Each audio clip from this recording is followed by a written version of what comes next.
Good morning. Welcome to summer online worship at the First Unitarian Church of Worcester, Massachusetts. I'm Jay Lavelle, a member of the church and the summer worship coordinator. This is the last of our lay-led summer services this year. Next week, online services with the Reverend Sarah Stewart resume.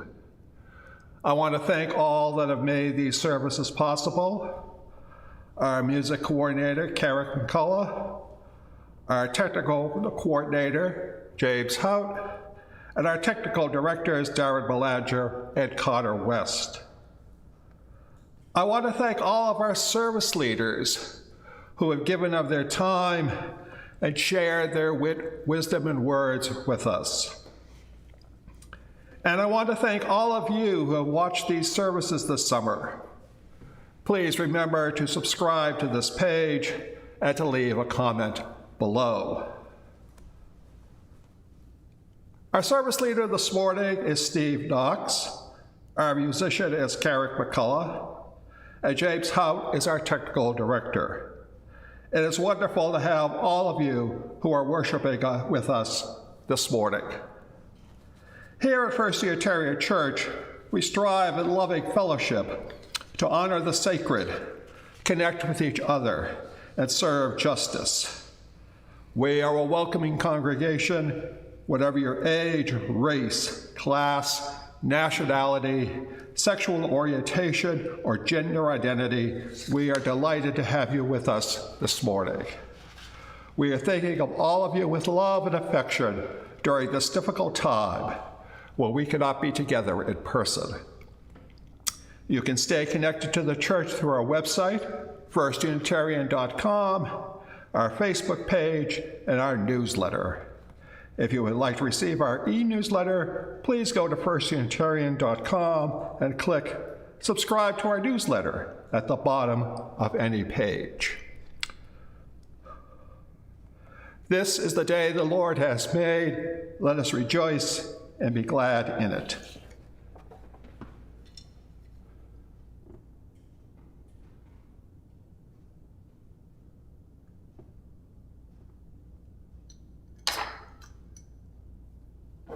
In the spirit of love, we light this chalice. Together, we join in renewing the covenant of our church. In the love of truth and the spirit of Jesus, we unite for the worship of God and the service of all.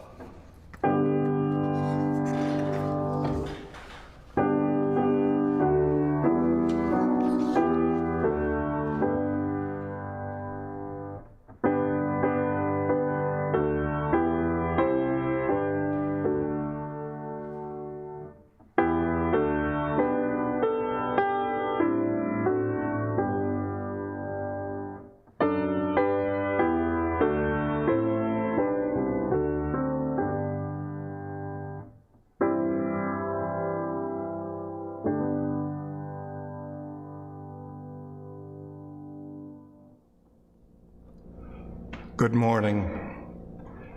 In our sacred time together, we share the joys and sorrows of our church with one another. This morning, may we hold in our hearts those among us who are suffering loss, who are alone, and all those whose need for physical community is being denied during this time of pandemic. Will you pray together with me the prayer taught to us by Jesus? Our Father, who art in heaven, hallowed be thy name. Thy kingdom come, thy will be done on earth as it is in heaven. Give us this day our daily bread, and forgive us our trespasses as we forgive those who trespass against us. And lead us not into temptation, but deliver us from evil. For thine is the kingdom, and the power, and the glory, forever and ever. Amen. Our first reading from this morning, scriptural reading, comes from the book of Deuteronomy, chapter 15, verses 12 to 15. It has been adapted. If a member of your community, whether Hebrew man or Hebrew woman, is sold to you and works for you 6 years, in the 7th year, you shall set that person free, and you shall not send them out empty-handed. Provide them liberally out of your flock, your threshing floor, and your winepress, thus giving to them some of the bounty with which they have blessed you. Remember, you were once a slave in the land of Egypt. Thus ends the first reading. First Unitarian Church relies on your financial support to maintain our diverse ministries and programs. Now, in a minute, you're going to hear the offertory music, and as we do our offering, you will see displayed on the screen a telephone number. If you just text that amount you wish to donate to First Unitarian Church to that particular number, or you can also go to the firstunitarian.com website, Click Give Online at the top of any page. I invite your generous contributions for the good work of First Unitarian Church.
Our second reading, it will be taken from this book. Now I'm going to hold this up and put it in front of my face in hopes that you can see the title. It is entitled Me and White Supremacy. It is by Layla F. Saad. This book is a workbook that the men's group, the UU guys, used this summer as our guide into our study of white supremacy, and it pointed us to many other sources that we might study. And I do need to offer my appreciation to Layla for allowing us to use copywritten material on YouTube this morning. The chapter that I will be reading is taken from a section called, it's a portion of a chapter, a section called A Little About Me, where Layla talks about herself. I am an East African and Middle Eastern Black woman. I am a Muslim and a British citizen. My two younger brothers and I spent the early years of our childhood in Cardiff, Wales, later moving to Swindon in England. My father, who is coming close to retirement, spent his entire career sailing around the world as a mariner, and he and my mother instilled in us the philosophy of being citizens of the world, that there is nowhere in the world we do not belong. And yet, every time we left the house, every time we went to school or watched TV, every time we connected with the rest of the world, we were interacting with white supremacy. Every day, in little and not so little ways, we were reminded of being other, that we were less than those who held white privilege. In countless subtle ways, every day we receive these indirect messages which painted an indelible picture in my mind, a picture that taught me this: Black girls like me did not matter in a white world. I will spend the rest of my life tearing down this picture and painting a new one that reflects the truth. Black girls matter everywhere. The childhood I had growing up as a Black Muslim girl in a primarily white Christian society influenced my self-concept in negative ways.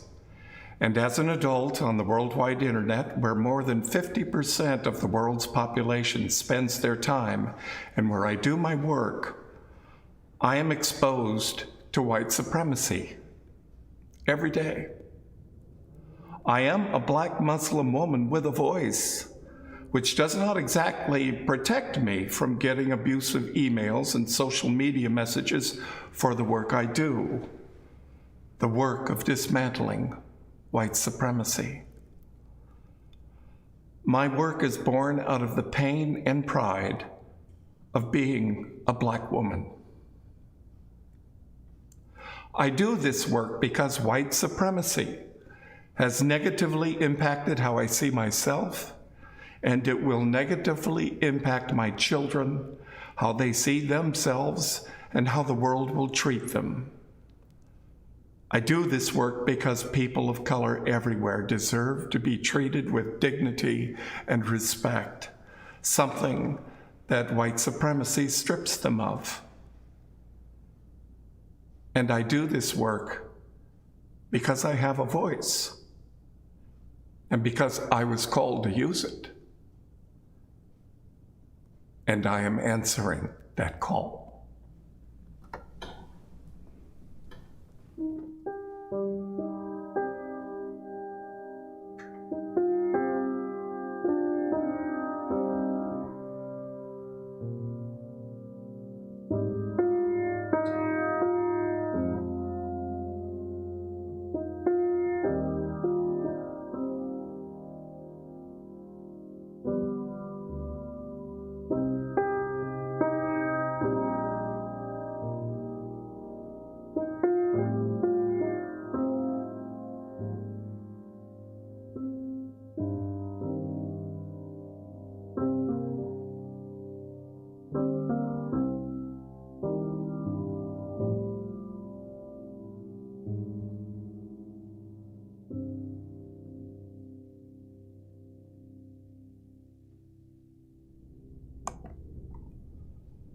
So, now what does it mean exactly to own white supremacy?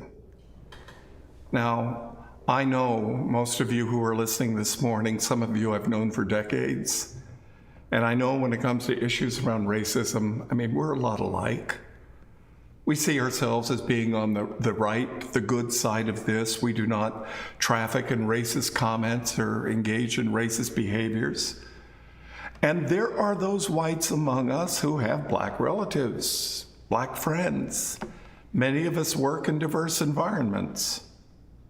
And we certainly do not approve of racist policies advocated by white supremacist organizations. I mean, if anyone owns white supremacy, it's got to be the people in those organizations who espouse these beliefs that whites are somehow superior to all other races. And yet, over the last few months, the you guys, our church men's group, has made a study of white supremacy, which I talked about earlier. And what we found surprising was that this belief of whites as being superior is an unconscious assumption held by all white societies. So in order for us to understand what it means to own white supremacy, let's first review its origin and some of its history, and then we'll be in a position to more fully explore our relationship to white supremacy, both as individuals and as a church community. Now, I want to take you to Portugal. The year is 1444. This is half a century before Columbus took his westward voyage. We're in the Portuguese city of Lagos, where the first slave auction by a global European power is taking place. The auction's being conducted by Prince Henry, the navigator, a relative of the Portuguese king. And on the block for sale are blacks captured from Africa. Now, slave trading in Portugal would go on to become a most profitable business, but on this day, not everyone felt that this kind of business was entirely moral. Many good Christian citizens of Portugal felt that profiting from the selling of human lives was unseemly and wrong. But the monarchy claimed their intent was not profit, it was to, quote, save souls, unquote. They claimed the black Africans were less than fully human. They lived like animals and inferior in their understanding of what is good. So by being tethered to their white superiors, blacks would be on the road to salvation. And there we have it, the assumed superiority of the white race is used as a justification for the commerce of selling kidnapped blacks into slavery. In time, this rationale became the accepted policy throughout Europe. The Enlightenment philosopher David Hume adds to the justification, quote, "The Negroes and all other species of men are naturally inferior to the white," end quote. The Europeans who colonized America brought this justification and the slave trade with them. Our founders owned black slaves and wrote into the Constitution that each of them only counted as 3/5 of a person, affirming the superiority of whites, which was later reaffirmed by the Supreme Court's Dred Scott decision, ruling that blacks were, quote, inferior and unfit to associate with the white race, end quote. And after a civil war over slavery and the passing of the 13th Amendment, slavery was abolished, but not white supremacy. Blacks no longer worked as slaves, but as sharecroppers. And under such punitive agreements, they were often in debt to their former masters. In some former slave states, a decree by a local judge that a black sharecropper was so deep in debt he could not properly care for his family could result in his children being forcibly removed and apprenticed to a wealthy white landowner. And with Jim Crow laws evolving into place, blacks who tried to change these conditions at the ballot box literally were putting their lives at risk. Now, that's just a snapshot overview of the origination and early history of white supremacy. And in our weekly discussions, some of the UU guys pointed out that it seemed in the 17th through the 19th centuries, the supremacy of the white race was a commonly held assumption that it was out there, while today it only becomes visible in the most extreme situations. And yet, modern black writers like Layla F. Saad speak of experiencing the oppression of white supremacy every day, in nearly every interaction with businesses and institutions, in schools, even mass media.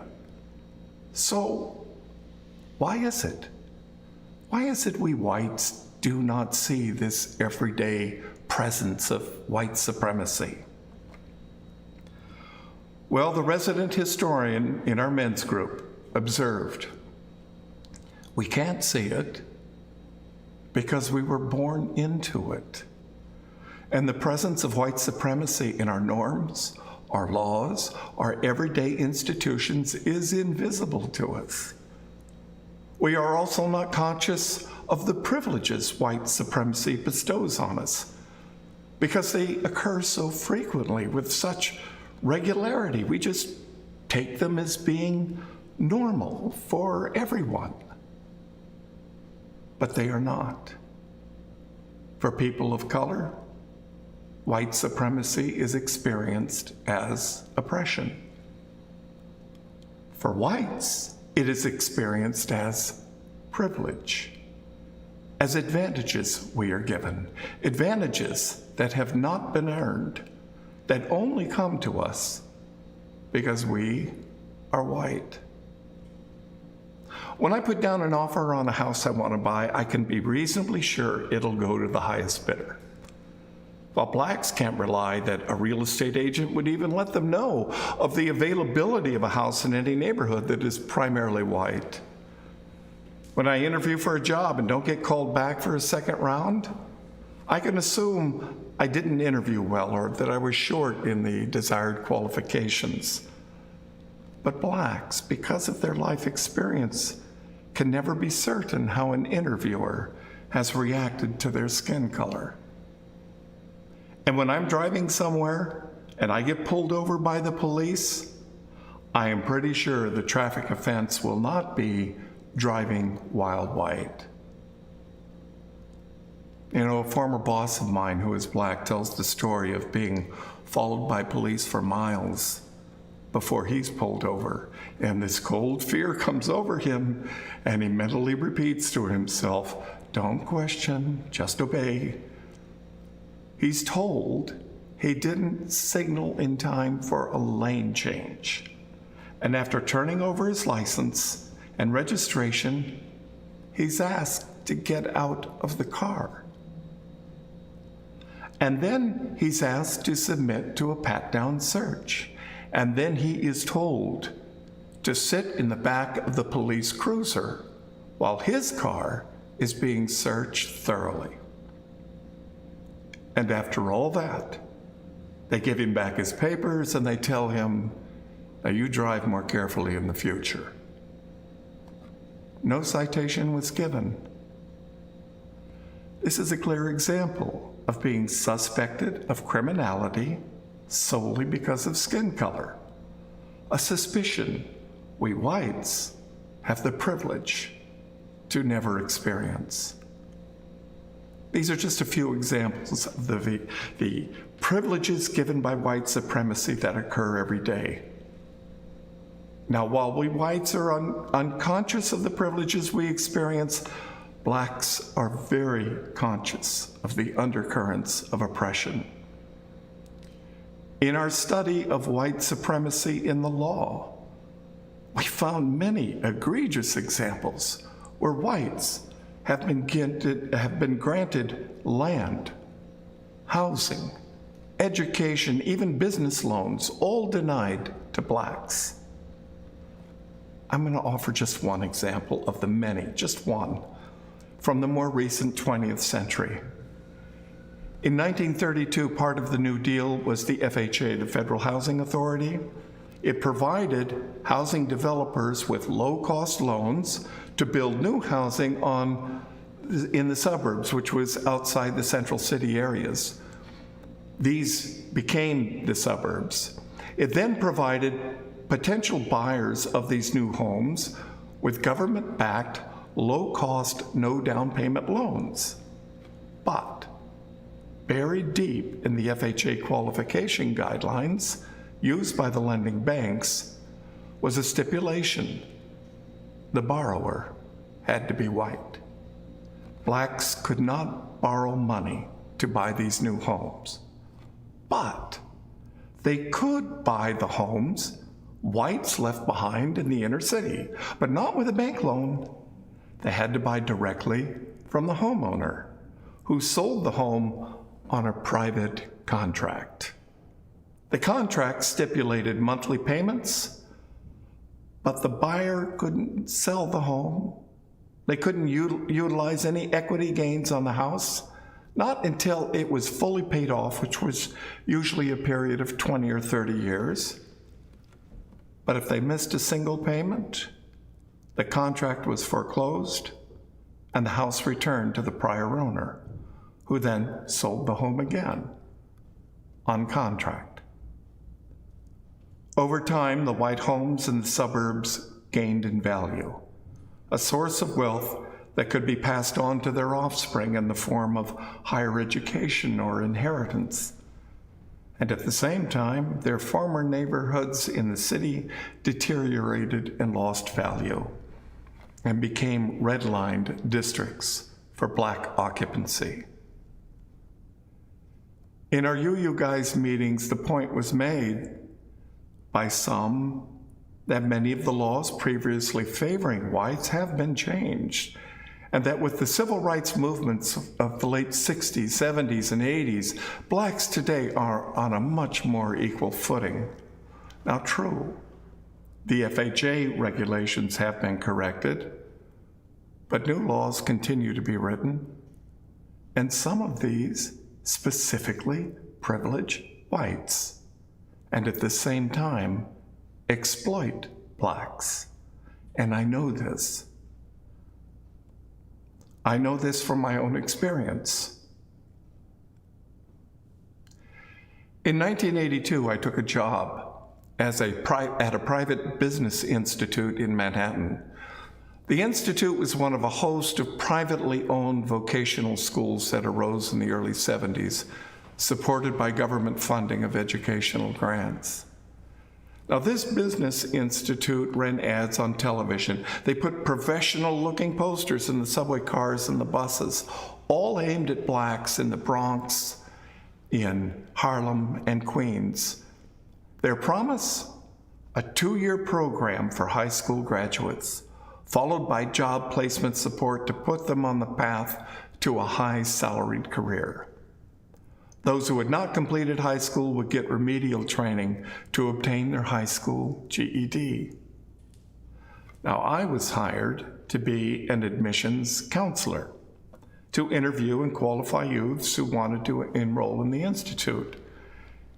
And after my first few weeks on the job, I was called in by management, who told me I was rejecting too many people who came in to enroll in the program. And I tried to explain, look, some of these youths have elementary school level reading, and in fact, some could not read well enough to fill out a basic informational form. Well, I was directed by management in no uncertain terms. I would qualify everyone whose economic situation would meet the needs basis for government grants and loans, and then pass them on to the administration people. They'll fill out the forms for them.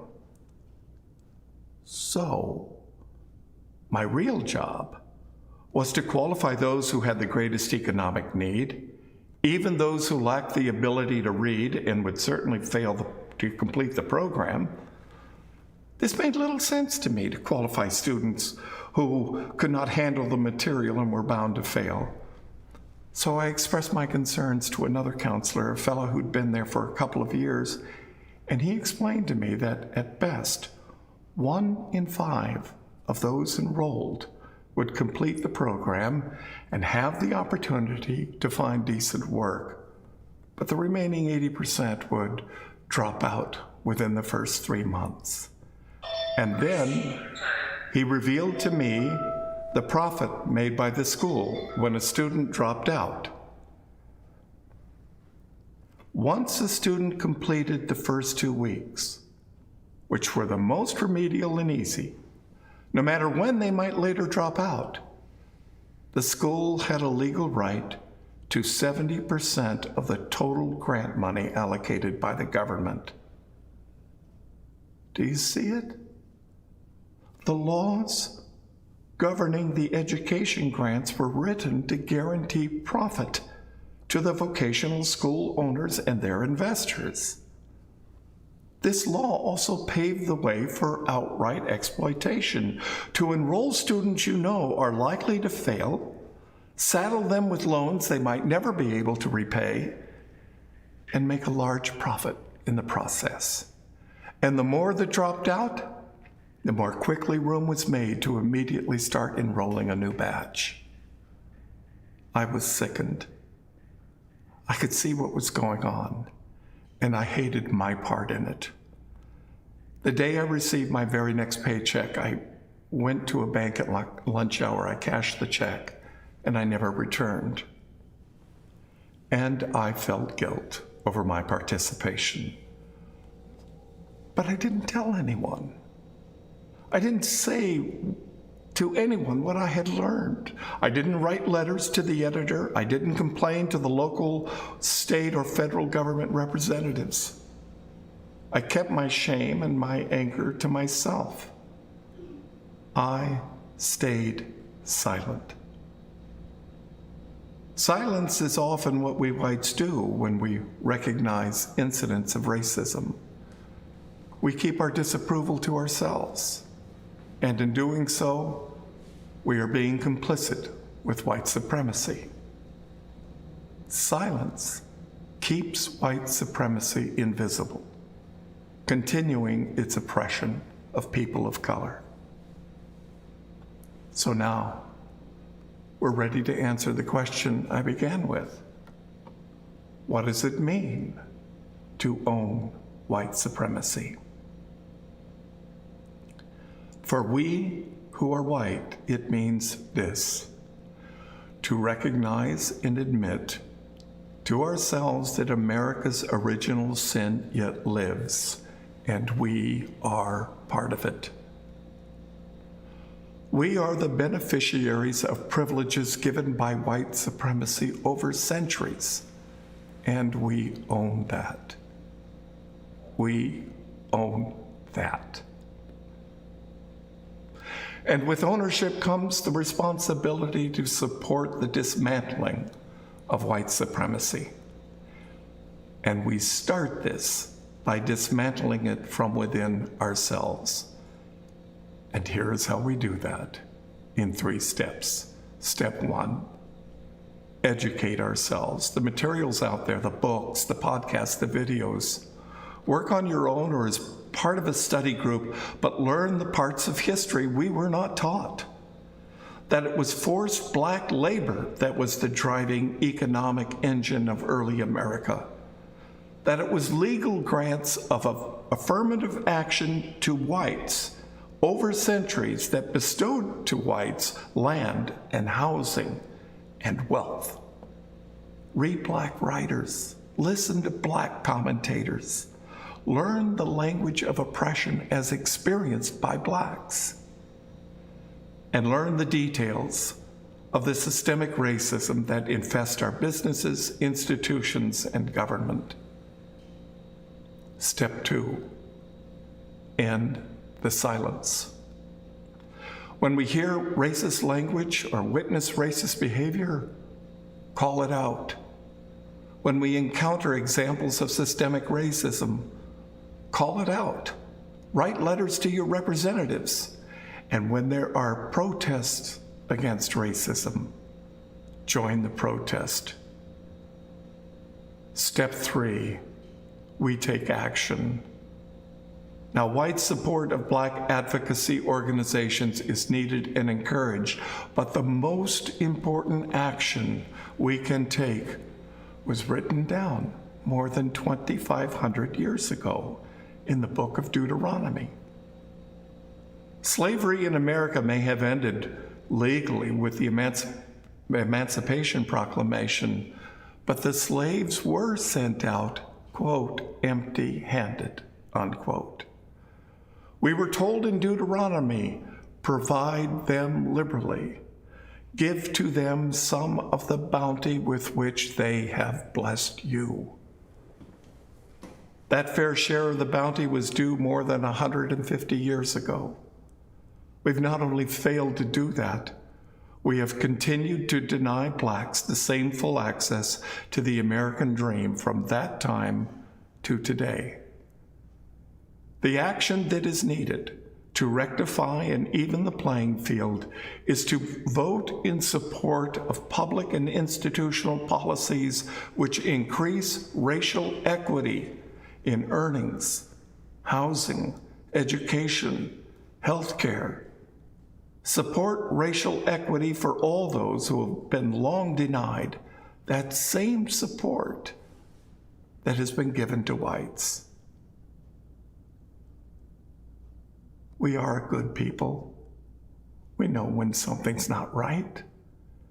If we stay silent, if we continue to accept white privilege, even as it does harm to those denied that privilege, then we continue to strengthen white supremacy.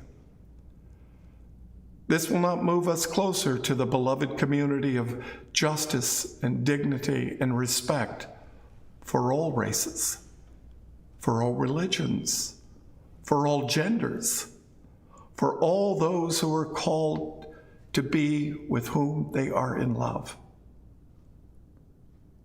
Did we think we were living in that world? Not yet, my friends. We are not there yet. But we are being called to move in that direction, a direction where our children, they've already taken the lead. It is they who are showing the way, where they and our grandchildren may come to fully realize the beloved community envisioned in the founding principles of our church. Amen.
Go forth into the world and work for justice, freedom, and peace.